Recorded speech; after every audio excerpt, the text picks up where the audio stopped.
Física de muitos corpos, tópico 4, o gás de elétrons.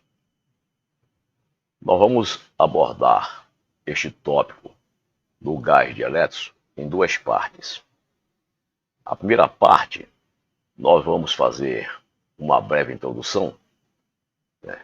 E em seguida apresentaremos gás de elétrons em uma rede periódica e o hamiltoniano do modelo do Gélio. E na segunda parte, faremos o cálculo das energias do modelo do Gélio. Nós pretendemos, neste tópico, calcular o espectro de energia de um cristal. Nós vamos representar um cristal por esta figura, em que os íons com cargas positivas estão distribuídos periodicamente nesta rede cristalina e estão envolvidos por elétrons, que estamos representando na cor amarela. Aqui os elétrons interagem entre si e interagem também com os íons. Além disso, os íons interagem entre si. Todas as interações nós vamos considerar como interações coulombianas. Então, a interação elétron-elétron é dada por essa expressão, onde temos um elétron na posição R1, outro elétron na posição R2. E o ε0, que está aparecendo aqui, ele é proporcional à carga eletrônica. A interação íon-íon é dada por esta expressão, em que nós temos um íon na posição R1, outro íon na posição R2, e Z é o número atômico do íon. E, finalmente, nós temos a interação elétron-íon, onde nós temos um elétron na posição R minúsculo e um íon na posição R maiúsculo. E o ε0 ao quadrado é dado por esta expressão, energia, carga elétrica ao quadrado dividido por 4π ε0, onde ε0 é a permissividade do vácuo. Então são essas interações que nós vamos utilizar aqui nos nossos cálculos. Então o hamiltoniano desse cristal, ele é composto por estas três partes que estão aqui. Nessa primeira parte, entre parênteses, nós temos a energia cinética do íon e o potencial de interação íon-íon. No segundo, nós temos a energia cinética dos elétrons e o potencial de interação elétron-elétron. E, finalmente, na terceira parte, nós temos a interação elétron-íon. Bem, a interação elétron-íon é dada por essa expressão aqui, onde esse operador Psi é um operador de campo na posição R minúsculo, que é a posição do elétron, e sigma é o spin do elétron. E aqui nós temos também o operador de campo na posição do íon. Aqui é a interação de Coulomb entre os elétrons e os íons. A energia correspondente apenas ao elétron é dada por essa expressão. Aqui nós temos a energia cinética, que está representada por esta expressão em azul, onde aqui nós temos o momento ao quadrado do elétron, e o segundo termo, em preto, é a interação elétron-elétron, onde temos aqui o operador de campo do elétron 1 e o operador de campo do elétron 2. O elétron 1 com spin sigma 1 e o elétron 2 com spin sigma 2. E, finalmente, nós temos a parte apenas dos íons, a energia cinética dos íons, que é representada por a expressão em azul, onde aqui o operador de campo é apenas do íon, e a interação entre os íons, representado por esta expressão em preto, onde nós temos o operador de campo do íon na posição R1 e o operador de campo do íon na posição R2. Então essas três expressões, quando somadas, elas nos dão o hamiltoniano desse cristal que vamos estudar, que vamos analisar e vamos calcular o seu espectro de energia. Bom, vamos iniciar com o gás de elétrons em uma rede periódica. Aqui em cima estamos representando um cristal onde os íons estão distribuídos periodicamente na rede. E aqui embaixo estamos simbolizando o potencial desse cristal. Fizemos um corte nessa direção e aqui temos íons distribuídos periodicamente em uma dimensão. As linhas vermelhas representam o potencial, né, em que esses elétrons estão submetidos, produzido por aquele hamiltoniano que nós acabamos de mostrar. E estamos simbolizando, na linha pontilhada, uma caixa de potencial em que esses elétrons estão presos e podem se movimentar livremente aqui dentro. Ela tem na origem 0 e tem um comprimento L. Então é baseado nesse modelo que nós vamos tratar esta sessão. Então vamos iniciá-la com a teoria de bloco de elétrons em uma rede de íons estáticos. Então, olha, vamos considerar que a distribuição desses íons, periodicamente, a distribuição é periódica, e cada íon desse está estático nessas respectivas posições. Então, o hamiltoniano total, além daquilo que já mencionamos, nós temos também os fônons, né, representado aqui por HPH, esse termo aqui, e temos também a interação elétron-fônon. Então, no total, nós temos a energia da rede. Essa energia da rede é aquela devida à interação desses íons estáticos, esses íons parados, né? E temos esse hamiltoniano do fônon. Esse hamiltoniano do fônon representa a energia quando esses íons estão se movimentando. Além disso, nós temos neste termo a energia cinética dos elétrons e o potencial de interação elétron-elétron. E neste último, nós temos a energia de interação elétron com a rede, ou seja, a interação dos elétrons com estes íons fixos, e também a interação elétron-fônon, quando nós considerarmos que existe temperatura e os íons estão vibrando. Essa vibração vai produzir também uma polarização que induz uma interação entre os elétrons e os íons que nós chamamos de interação elétron-fônon. Bem, nesse caso em particular, nós vamos considerar que a temperatura é 0, portanto, todos os termos que estão associados aos fônons, esse termo primeiro aqui e esse último termo aqui, eles são nulos. Eles são nulos. E nós devemos lembrar que como esses íons estão fixos, então a energia de interação entre esses íons é uma constante no cristal. Muito bem. Vamos considerar também, neste modelo do Bloch, que a interação elétron-elétron é nula. Então, por enquanto, vamos considerar que a interação elétron-elétron é nula.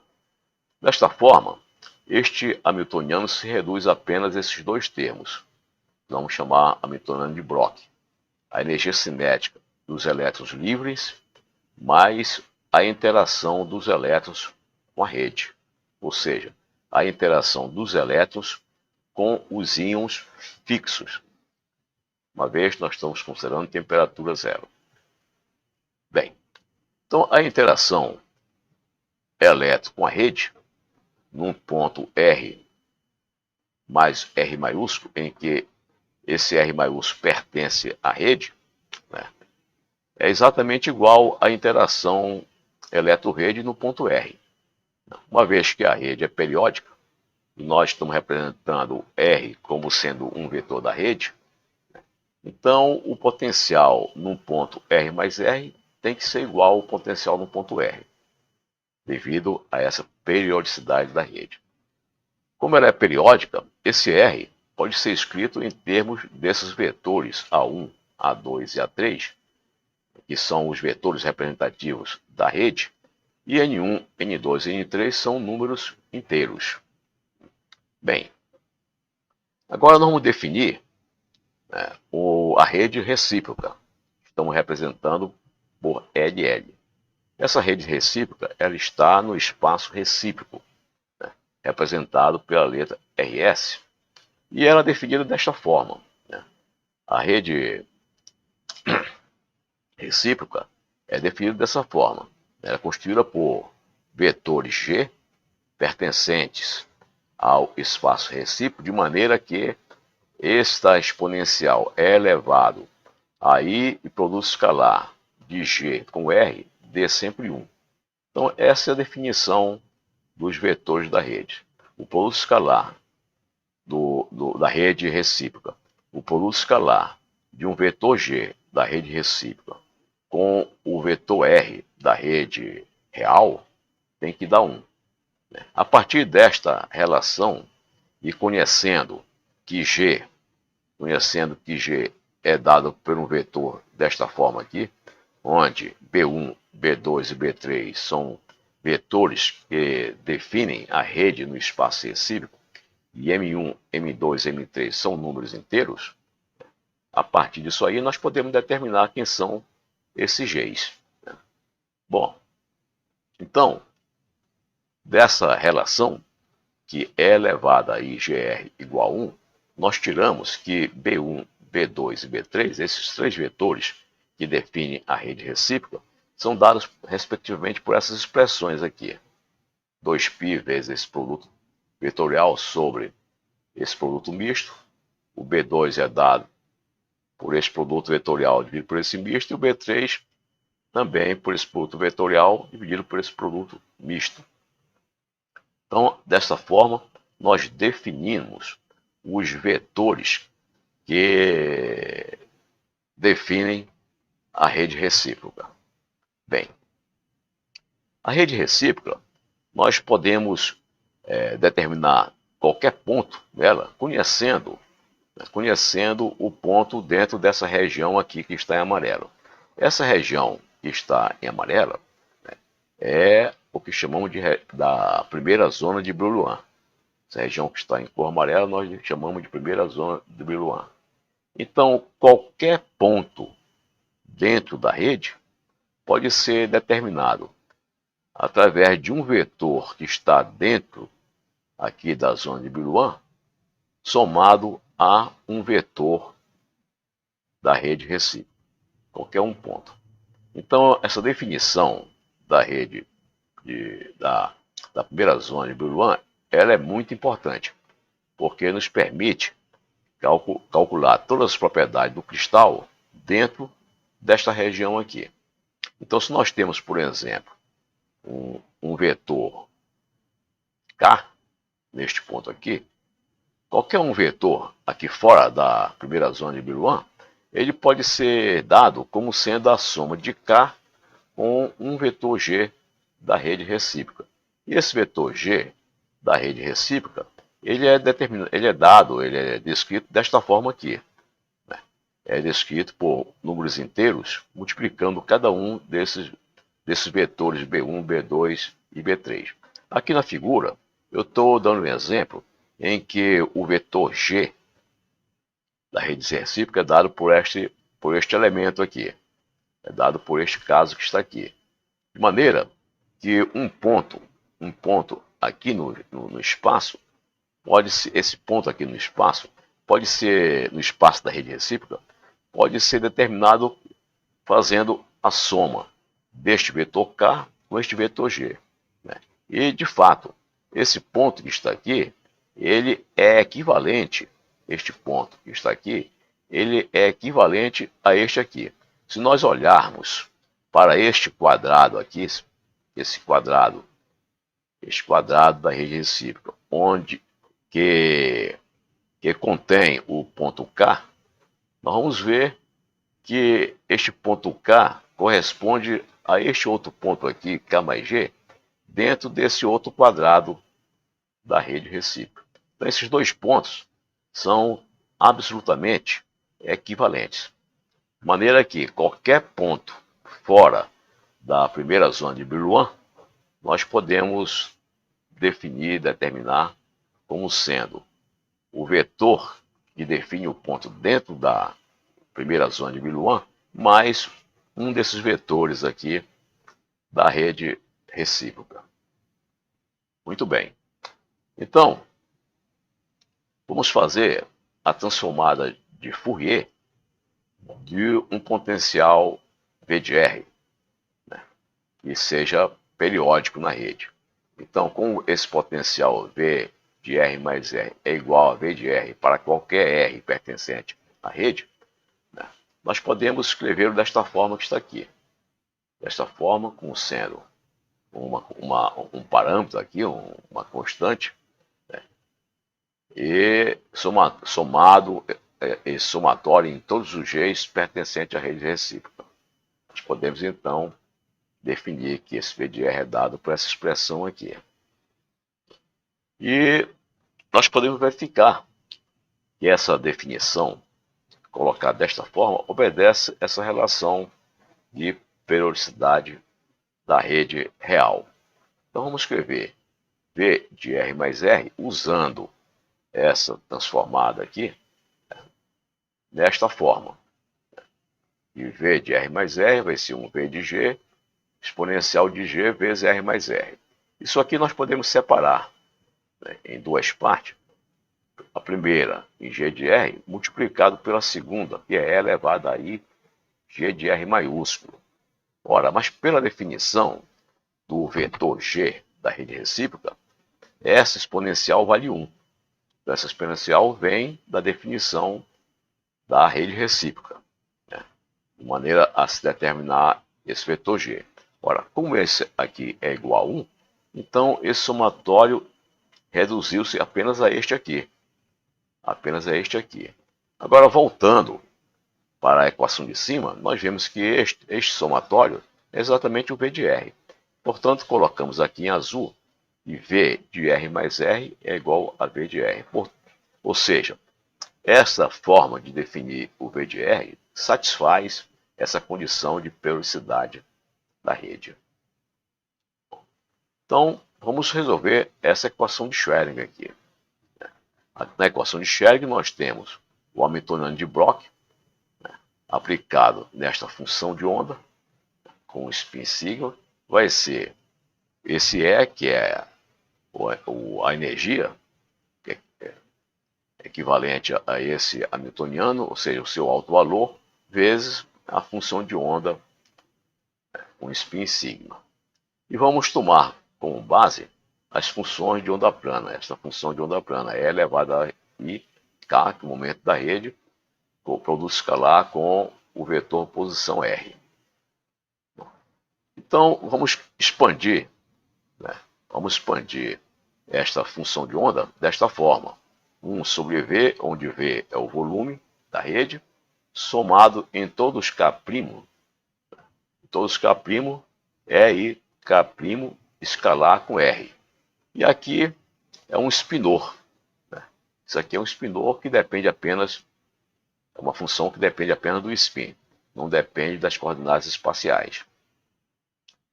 O Hamiltoniano de Bloch, como nós vimos no slide anterior, é dado pela energia cinética mais a energia da interação do elétron com a rede, ou seja, dos elétrons com os íons fixos, que é a energia cinética é dada por essa expressão, e a interação elétron com a rede é dado desta forma que está aqui, de acordo com essa expressão que estamos utilizando, da transformada de Fourier. Bom, então vamos aplicar, né, o Hamiltoniano, né, de Bloch aplicado, esse Hamiltoniano de Bloch aplicado na função de onda é dado da energia vezes a função de onda. Vamos agora substituir essa equação aqui nessa de cima, passa a ser escrito dessa forma, né? E observamos o seguinte, nesse somatório aqui, nós observamos o seguinte, né, que quando nós aplicarmos este operador neste somatório, este operador atua apenas nessa exponencial, porque os demais parâmetros que aparecem dentro do parênteses não dependem de R. Então ele atua apenas na exponencial. E quando ele atua na exponencial, ele desce duas vezes o K'. Ele desce duas vezes o K', então essa segunda linha fica escrito desta forma aqui, que está na terceira linha. Agora nós observamos que o que está dentro do parênteses aqui na terceira linha, né, é a energia cinética. Então, tudo isso que está aqui, vamos representar como a energia cinética do elétron, né, e escrever tudo que está aqui desta forma que está em azul. Agora nós temos que esse operador energia cinética do elétron aplicado na função de onda vai dar esses termos que estão aqui, vezes esse espinor, vezes o espinor. Né? E vamos guardar isto para aplicação posterior. Bom, por outro lado, a energia, né, esse potencial da interação elétrica com a rede aplicado nesta função de onda, nós vamos ter este resultado aqui, onde nós identificamos isto aqui como sendo o V de R, essa transformada de Fourier é o V de R, e isto aqui nós identificamos como a função de onda sigma de R. Né? Muito bem. Então, essa linha de cima vai ficar, né? Isso que está aqui, eu posso jogar para dentro do somatório em K', isso que está aqui, eu posso jogar para dentro do somatório em K'. Então nós deixamos lá de fora o VG, e aqui no somatório em K' ficou o CK' vezes essa exponencial, onde nós juntamos o G, produto escalar de G com R, com o produto escalar de K' com R. Juntamos esses dois expoentes. Ficou escrito desta forma que está aqui. Portanto, o hamiltoniano total de Bloch aplicado na função de onda que é dado por isso aqui vai ficar. Né? E essa parte aqui, a parte do elétron é dado por essa expressão. A parte da interação do elétron com a rede é dado por esta segunda, que é exatamente esta segunda linha aqui em cima. Então, colocando esses dois resultados nesta equação de cima, nós temos essa última equação. Nós obtemos esta última equação, né, e vamos multiplicar ambos os lados dessa última equação por essa exponencial, E elevado a menos I K escalar R. E vamos integrar em todo o espaço. Vamos fazer isso e integrar em todo o espaço. Isso é um procedimento muito comum na física da matéria condensada. Então, multiplicando ambos os lados por esse fator, nós vamos ter essa integral em azul. Nada mais é do que o volume multiplicado por esse delta de Kronig. E vamos ter essa outra integral também em azul, que nada mais é do que o volume multiplicado por este delta de Kronig de K com G mais K'. Então, resolvendo isso aqui, né, lembrando que do lado direito também vamos ter uma integral semelhante, essa integral azul, onde o que está aqui também é o volume vezes o delta de Kronig de K'. Então, nós reduzimos essa equação enorme aqui apenas a esta equação. Então, esta equação que está nesta faixa amarela é que nós chamamos de equação de Schrödinger no espaço dos momentos. Então, nós temos aqui, para cada momento K, nós temos uma equação deste tipo, com um somatório em G. Então, na verdade, o que nós temos aqui é um sistema de equações. Né? no sistema de equações lineares, porque este K pode assumir vários valores. Então, para cada valor de K, nós temos uma equação desse tipo com a soma, com o somatório em G, onde aqui vai aparecer o K menos G. Então, se nós tivermos N valores de K, nós vamos ter N equações lineares, como está representado aqui nessa faixa amarela. Então, a solução desse sistema de equações, a solução do sistema de equações que eu estou mostrando aqui, de forma compacta, né, é que nos vai dar essas energias aqui, né, que são as energias dos elétrons no cristal. Bem, então, vamos prosseguir fazendo um exemplo em uma dimensão para consolidar aquela expressão que acabei de mostrar.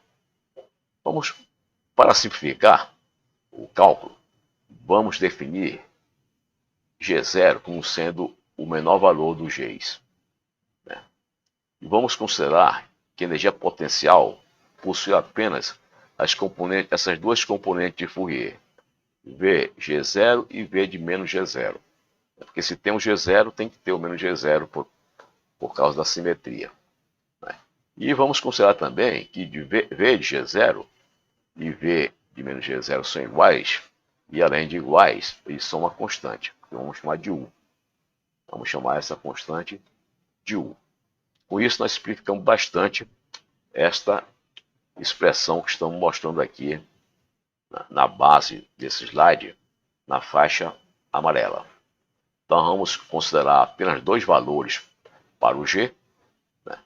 E esses valores de Vg e V de menos G serão constantes igual a um parâmetro que vamos chamar de U.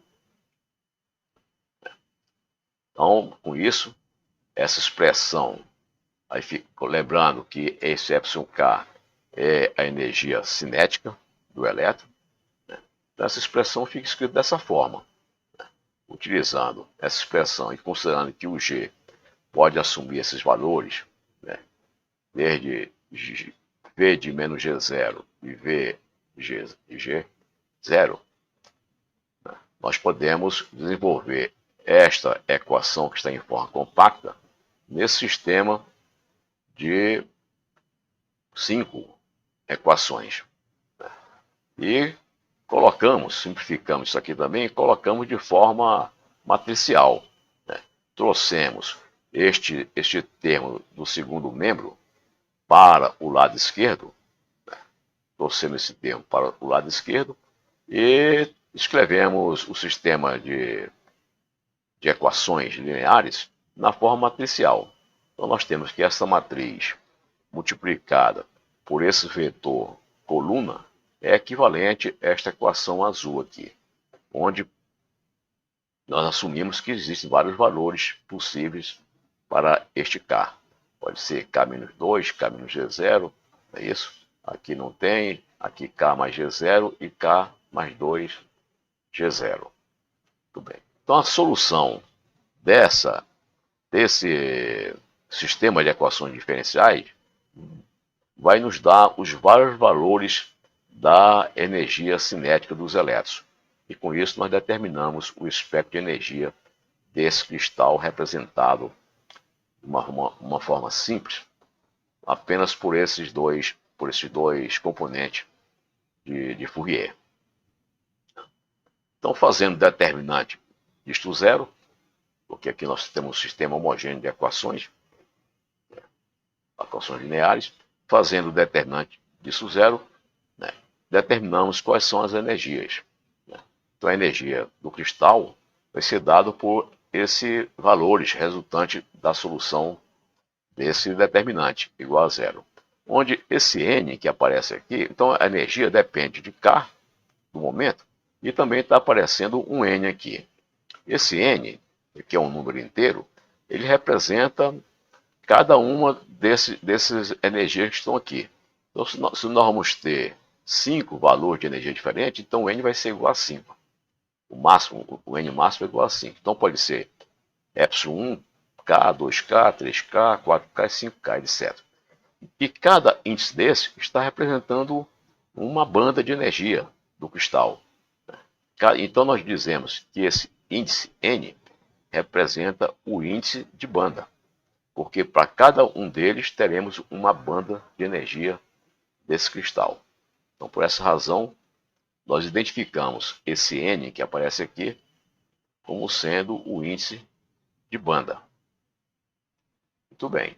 E a função de onda, voltando a analisar a função de onda é escrita desta forma, onde agora nós colocamos aqui os parâmetros da função de onda. Então a função de onda depende de N, o N é o número da banda, respectiva banda, né, do cristal, o K é o momento, o sigma é o spin, que é dado por isto aqui, sobre V somatório.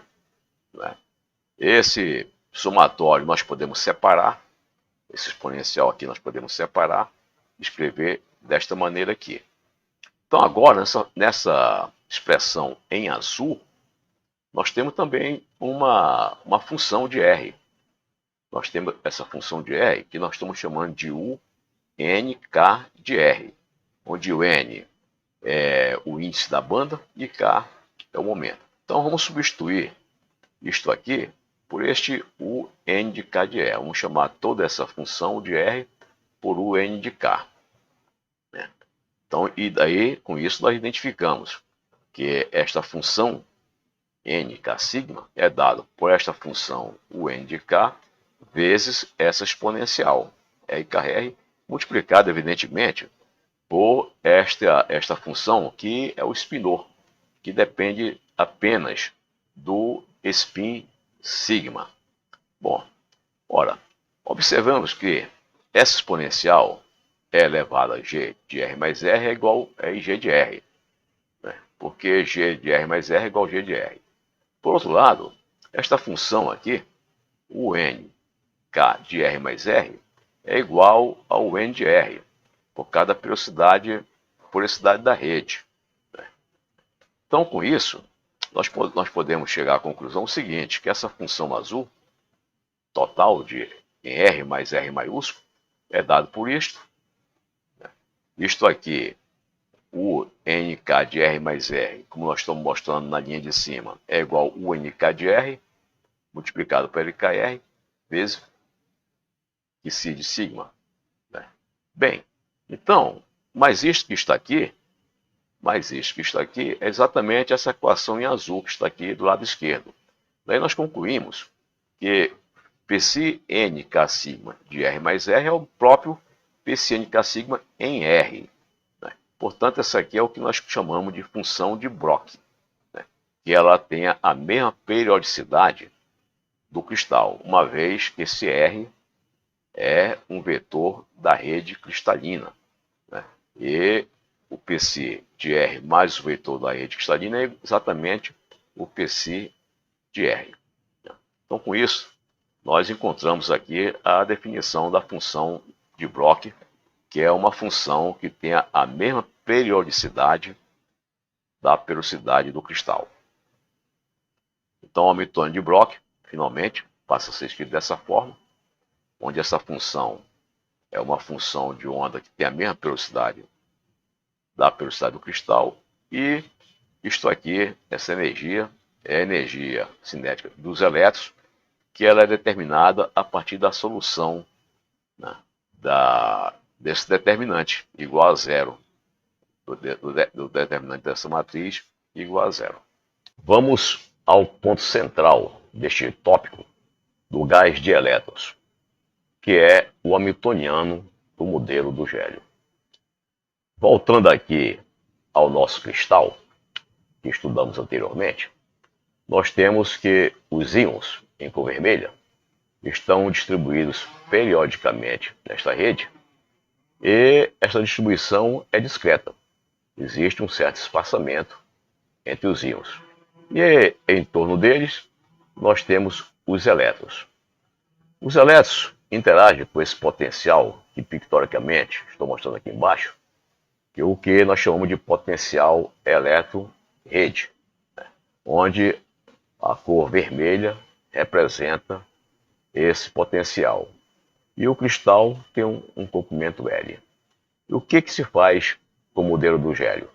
No modelo do gélio, nós vamos fazer uma aproximação, considerando que esta carga dos íons, que aqui é discreta, ela seja uma distribuição contínua e uniforme de cargas em todo o cristal.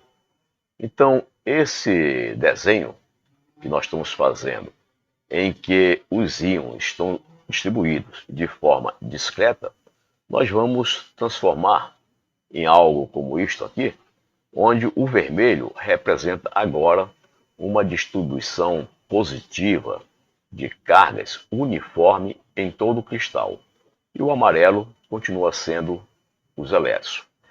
A essa distribuição uniforme e contínua dos íons, nós chamamos de gélio, que é uma palavra que vem do latim, que significa geleia. Então, o que nós temos neste modelo? Uma geleia de íons positivos, e sobre essa geleia nós temos pairando os elétrons com cor amarela, como estou mostrando aqui embaixo. Então, no cristal, nós temos agora um background de cargas positivas distribuídas uniformemente ao longo do cristal e continuamente. E essas cargas, elas interagem tanto entre si, as cargas do gélio interagem tanto entre si, como também interagem com os elétrons. Então agora nós temos um modelo em que os elétrons podem interagir entre si, mas além de interagir entre si, também interagem com o background da geleia positivo.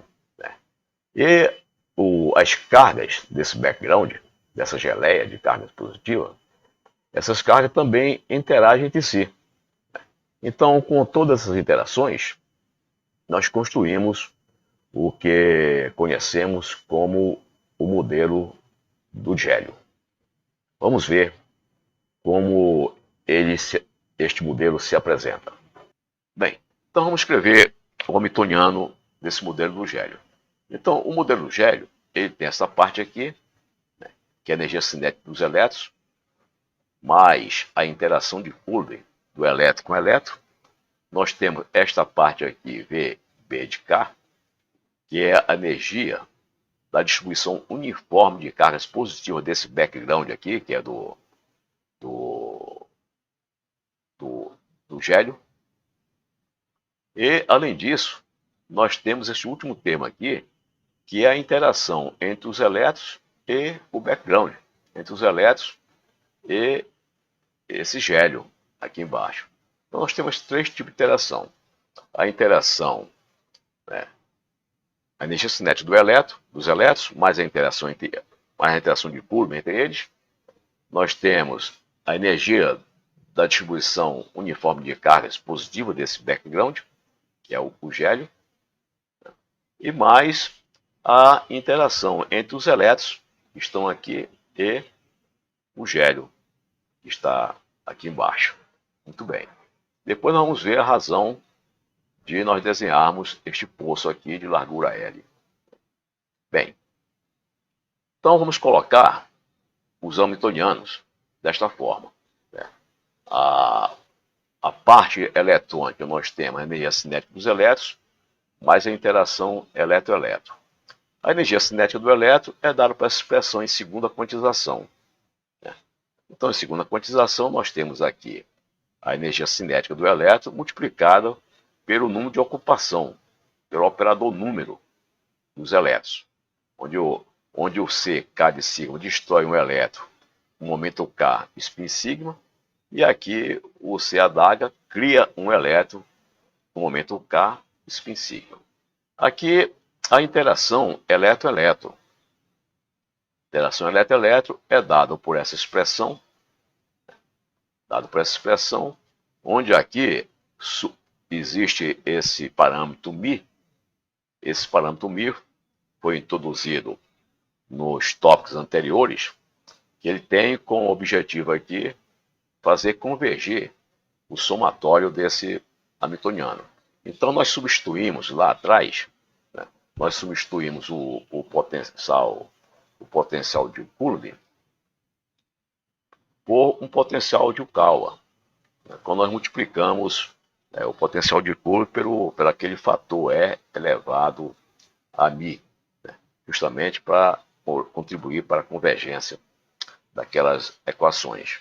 Bem, mas depois nós vamos ver que a introdução desse μ, ele é muito importante porque ele vai eliminar as divergências que naturalmente teríamos na interação elétron-elétron. Porque quando dois elétrons interagem, a interação entre eles é 1 sobre R. E quando nós fazemos a transformada de Fourier, essa interação vai acabar se transformando numa interação 1 sobre Q ao quadrado. E quando fizer a somatória em todos os Qs, o Q for para zero, haveria uma divergência nesse potencial interação elétron-elétron. Então aqui nessa expressão, por exemplo, se o μ fosse zero, né, ou seja, se nós recuperarmos aqui o potencial de Coulomb, o μ sendo zero, nós teríamos aqui 4π epsilon é zero ao quadrado dividido por Q ao quadrado. Então esse somatório, quando o Q for zero, vai divergir. O Q for zero vai divergir. Por isso foi incluído o μ lá no tópico anterior, de maneira que aqui no denominador ficou Q ao quadrado mais μ. Esse μ é um número pequeno que converge para zero. Mas nós vamos ver em seguida que o μ tem um papel muito importante, né, que ele vai fazer com que a divergência da interação elétron-elétron simplesmente desapareça. Então aqui nós temos, em consequência disso, nós vamos fazer o seguinte: nós vamos separar esse somatório em duas partes. Uma parte em que o Q é zero e a outra parte que o Q é diferente de zero. Por questões mais didáticas, nós vamos separar em duas partes. Essa parte que o Q é igual a zero e a outra parte que o Q é diferente de zero. Vamos tratar separadamente. Bom, a parte em que o Q é igual a zero, né, ela fica escrita desta forma. Portanto, quando o μ for para zero, ela diverge. Essa parte aqui diverge quando o μ for para zero. E a segunda parte vai ficar escrito desta maneira aqui. Desta maneira aqui, no limite de μ e para zero, no limite de μ para zero, ela se reduz a isso. Então, o μ aqui, comparado com o Q é diferente de zero, mais o μ. Com o μ é igual a zero, ficou apenas isso. Então nós vamos tratar separadamente a parte o Q é igual a zero, que é dado pela essa primeira expressão em azul, que diverge, e essa segunda parte com Q é diferente de zero, que é simplesmente dado para essa expressão aqui, onde nós eliminamos o μ que tinha aqui no denominador. Muito bem. Então, esse termo de V, que é igual a zero, e V de V da interação elétron-elétron, passa a ser escrito assim, né, trazendo do slide anterior. Agora vamos observar o seguinte: o que significa esse produto aqui? Ora, esse produto, vamos olhar para cá. Esse produto nós temos aqui, né?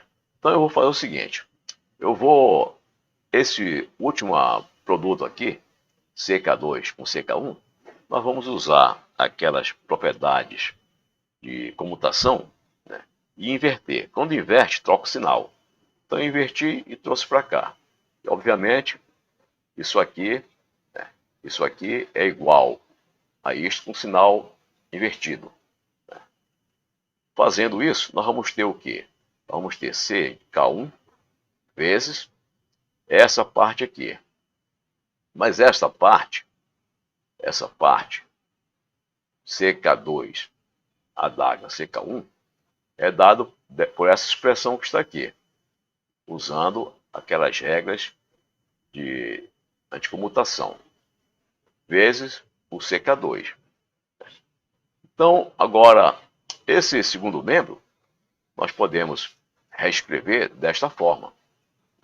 Vamos reescrever desta forma, usando as propriedades do delta de Kronig, podemos escrever desta forma. Está aqui. Onde agora aqui nós temos o CK1 adaga, CK1, aqui o CK2 adaga, CK2 menos esse termo que está aqui. Bem, agora isso que está aqui, esse primeiro termo, nós identificamos como sendo o operador número. Operador número de K1, sigma 1. Esse termo aqui é o operador número de K2, sigma 2. Muito bem, utilizando essa definição de operador número, então esse termo em Q igual a zero passa a ser escrito desta forma que está aqui. Ou seja, agora nós podemos separar, fazer esse somatório, esses dois somatórios, fazer cada somatório em K1 e K2, escrever desta maneira que está aqui. Agora substituímos esses operadores pelo operador número, respectivamente. Então temos agora o que? O somatório nesse operador número e o somatório neste outro operador número. Só que o somatório nesses operadores números, eles sempre vão dar N. N maiúsculo. Vai dar N maiúsculo aqui. O somatório em K2, NK2 também dá N maiúsculo. E aqui de novo N maiúsculo. Só que esses N não são simplesmente números. São operadores, né, que eles vieram desses operadores que estão aqui. Então vamos escrever esse somatório como sendo esse operador número N com o chapéu. Então todos eles são representados por esse N com chapéu, porque todos eles dão o mesmo valor, N chapéu. De maneira que o potencial V, em Q igual a zero do elétron elétrico, passou a ser escrito desta forma. No limite de μ para zero é dado por essa constante, que depende de μ, vezes a diferença, né? A diferença entre o n ao quadrado e o n. Por que aparece o n ao quadrado? Porque aqui eu tenho o operador n vezes o operador n. Surgiu o n ao quadrado. E aqui eu temos apenas o n. Muito bem. Essa é uma forma compacta e simplificada de nós escrevermos o termo do potencial de interação elétron-elétrico quando o Q é igual a zero. Muito bem. Agora observamos o seguinte. Esse n que aparece aqui, ele comuta com o hamiltoniano. Esse n, ele comuta com o nosso hamiltoniano, né? Que nós escrevemos anteriormente. Ele comuta com o hamiltoniano. Então, como n comuta com o hamiltoniano H, os autovalores de H também são autovalores desse operador n, cujo autovalor vai ser n sem barra, sem chapéu. Muito bem. Então, nós vamos substituir esse n chapéu simplesmente pelo n, com n tendendo para infinito. Bom, se nós substituirmos, então, esse operador pelo próprio n, quando n vai para infinito, o que vai acontecer? No limite de n para infinito, o n ao quadrado é muito maior do que n. Então, com isso, essa nossa equação se reduz a esta aqui, onde agora nós temos o operador de interação elétron-elétrica quando o Q é igual a zero, dado pelo limite desse μ, dado tudo por essas constantes aqui, olha, por essas constantes. Porque o ε0 é uma constante, o V é o volume, é uma constante, o μ é uma constante, e o N é o número de partículas que existe no sistema, né? O N agora não é mais um operador, o N é o número de partículas que existe no sistema. Portanto, esse potencial, né, de interação elétron-elétrica quando o Q é igual a zero ficou determinado, que é dado por essa constante. E continua divergindo. Por quê? Porque quando esse μ for para zero, o valor dessa constante vai para infinito. Ele continua divergindo.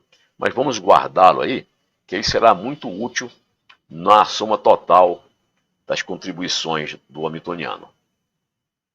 Então vamos agora ver esse termo da interação do background.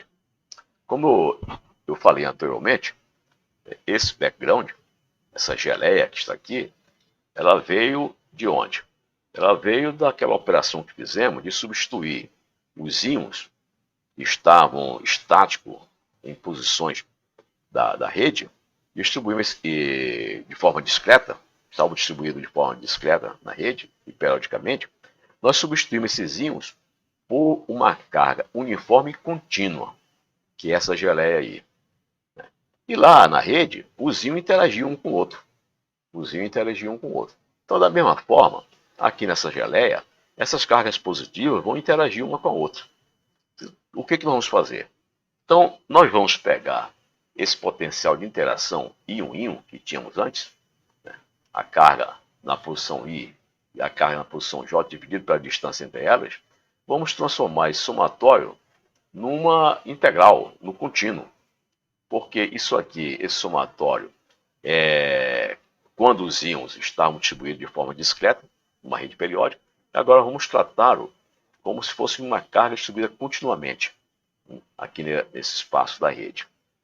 Então, fazendo isso, nós vamos transformar esta integral, este somatório, nesta integral aqui no limite de μ para zero. Então, substituímos simplesmente introduzindo aqui uma densidade de carga. Densidade de carga, etc. E recuperando aquela expressão que nós vimos nos tópicos anteriores, né, que nós introduzimos do μ. Né. Para o potencial de curva e convergir, nós colocamos que o potencial de curva seria dado, né, por ele vezes esse E elevado a menos μ vezes a distância entre as partículas. Então, recuperamos esse termo aqui que nós introduzimos inicialmente. Né, desse termo aqui é que surgiu aquele μ na transformada de Fourier, que ficou num denominador e que faz com que aquelas interações de elétron-elétron diverjam quando Q é igual a zero. Então, recuperamos ele e colocamos ele de volta aqui. Né? E essa densidade de carga que aparece aqui é dada por essa expressão, onde N é o número de elétrons e o V é o volume. Ora, o número de elétrons dividido pelo volume nos dá o quê? A densidade de partículas. O número de elétrons dividido pelo volume vai nos dar a densidade de partículas. Agora, se nós multiplicamos a densidade de partícula pela carga de cada partícula, isso aqui passa a ser a densidade de carga. Então, como esses íons que nós tínhamos, que antes eles estavam distribuídos discretamente na rede, agora, né, neste modelo do Gélio, eles estão distribuídos de forma contínua e uniforme na rede, a densidade de carga também continua sendo uniforme. Continua sendo uniforme e ela é dada como? Pelo número total de partículas dividido pelo volume onde essas partículas estão inseridas, que é esse N sobre V, né? E multiplicado pela carga de cada partícula. Então, com isso, nós definimos a densidade de carga do gélio. E essa densidade de carga do gélio é que nós vamos colocar aqui. E ela é constante, não depende da posição. Então, colocamos isso aqui e a nossa integral ficou reduzida a esta expressão aqui. E essa expressão nós podemos resolver. Nós vamos fazer o vetor x como sendo dado por essa diferença e o modo de x dado desta forma. Né? E vamos fazer essa integração. Então, fazendo isso, este volume, esta interação dentro do próprio background passa a ser escrito desta forma, onde nós estamos fazendo o limite de μ para zero e o V ir para infinito. Né? O V é para infinito. Muito bem. Então, seria dado por essa constante, a integral em R' e essa integral em x. Tá? Essa integral pode ser resolvida e tem como resultado esta expressão em azul, né? Onde agora nós temos nessa expressão 2πn ao quadrado é zero ao quadrado, e aqui V e μ. O V tendendo para infinito e o μ tendendo para zero. Então, no background, a interação entre as cargas positivas, né, acaba sendo constante, dado por essa constante que está aqui, exatamente como era constante antes, quando as cargas estavam distribuídas discretamente na rede. Como a temperatura, nós estamos considerando a temperatura zero, os íons estavam fixos lá na rede, né, então a interação total entre os íons era uma constante. Muito bem. Então, nós vamos resumir isso aqui escrevendo que a interação do background, ou seja, a interação entre as cargas positivas é dada por esses dois limites, de μ para zero, v para infinito, desta expressão aqui, que é uma constante. Bom, vamos então ver este termo aqui, que agora é a interação do elétron, dos elétrons com os íons. Os elétrons com os íons da rede, que neste caso agora vai ser a interação dos elétrons com esse background, com essa distribuição de carga contínua e positiva. Então ela vai ser dada por essa expressão que está aqui, né? Por essa expressão que está aqui. Vai ser no lugar daquele somatório, dois somatórios, vamos ter só um somatório nos elétrons. E o somatório nas cargas dos íons, nós transformamos nessa integral aqui de uma distribuição de carga do gélio uniforme e contínua. Então, aquela equação que nós tínhamos dois somatórios, somatório sobre os elétrons, somatório sobre os íons, nós reduzimos a um somatório sobre os elétrons e uma integral sobre os íons, que é a integral sobre a carga, sobre as cargas do hélio. Bom, simplificando, isso aqui, arrumando um pouco, nós temos agora esse limite aqui, né, essa constante, e essa integral, né, em R. Essa integral em R, onde nós substituímos o valor da densidade de carga do gélio pela expressão que obtivemos anteriormente. Está aqui N é zero ao quadrado, N é zero sobre V. Muito bem. Então, substituindo agora R menos RJ por X, integrando no limite de V para infinito, essa integral se transforma desta forma. Então, a integral vai ser em X, desta forma. E integrando em X, encontramos essa expressão que ficou agora apenas um somatório, né, em I. Ora, mas esse somatório em I que está aparecendo aqui, em todas as partículas. O I é o somatório em todos os elétrons que estão aqui em cima. Ora, como isso aqui é uma constante, esse somatório dessa constante vai dar o quê? Vai dar o número de partículas, N, vezes a constante. Então, finalmente, a interação dos elétrons que estão aqui com o background é dada por esses dois limites aqui, em que esta constante agora é negativa, porque a carga do elétron é negativa, a carga do gélio é uma carga positiva. Então ficou dado por essa expressão também, que é uma constante. É uma constante. E essa interação também diverge. Essa interação do elétron com o gélio também diverge quando o μ for para zero. Bem, então, somando agora tudo, nós temos o seguinte. Nós temos a interação elétron-elétron quando o Q é igual a zero, mais a interação do próprio background, ou seja, a interação das cargas do gélio com as cargas do gélio, mais a interação do elétron com o background, quer dizer, a interação desses elétrons amarelos com essa carga uniforme contínua positiva do gélio. Então nós temos, o primeiro termo é isto aqui, que representa então o potencial elétron-elétrico no Q igual a zero. Este aqui representa o potencial da interação das cargas do próprio background, as cargas do próprio gélio, e aqui representa a interação entre os elétrons de condução, os elétrons livres, né, e o background. E quando nós somamos essas três interações, milagrosamente elas dão zero. Milagrosamente elas dão zero, e com isso, né, do hamiltoniano do gélio, as divergências são eliminadas.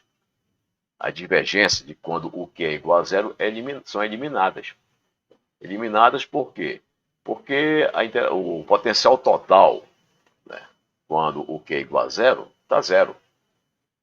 Então, acabou o próprio background, né, essa geleia, contribuindo para anular a divergência da interação elétron-elétron. Então, aquela divergência da interação elétron-elétron foi compensada pela interação do elétron com o gélio e a interação das cargas do gélio com elas próprias. Então, as interações dos elétrons com o gélio, o background, mais a interação das cargas do próprio background, cancelaram aquela divergência que existia na interação elétron-elétron quando o Q é igual a zero. Então, o Hamiltoniano do gélio passa a ser escrito dessa forma aqui. Nós temos, voltando aqui para o Hamiltoniano do gélio, nós temos o potencial, a energia do elétron. Essa energia do elétron tem dois termos, tem a energia cinética, mais a interação elétron-elétron. Nós temos aqui o background e mais a interação do elétron com o background. Agora eu vou rearranjar isso aqui, vou dar uma rearranjada, e essa interação elétron-elétron vamos separar em duas. A interação elétron-elétron quando o Q é igual a zero, mais a interação elétron-elétron quando o Q é diferente de zero, que eu estou escrevendo aqui.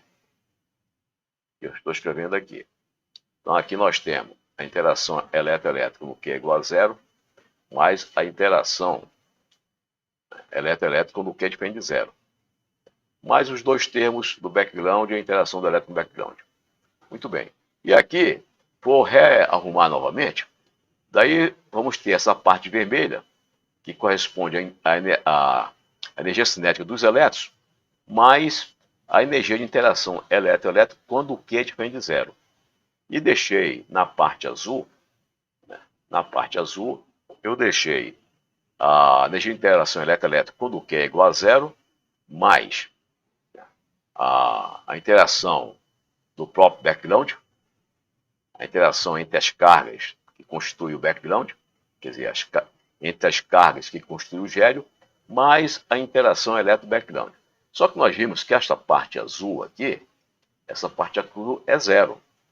Essa parte azul é zero, ou seja, a interação dentro do background, entre as cargas do background, mais a interação dos elétrons com as cargas do background, cancelaram a divergência que existe na interação elétron-elétron.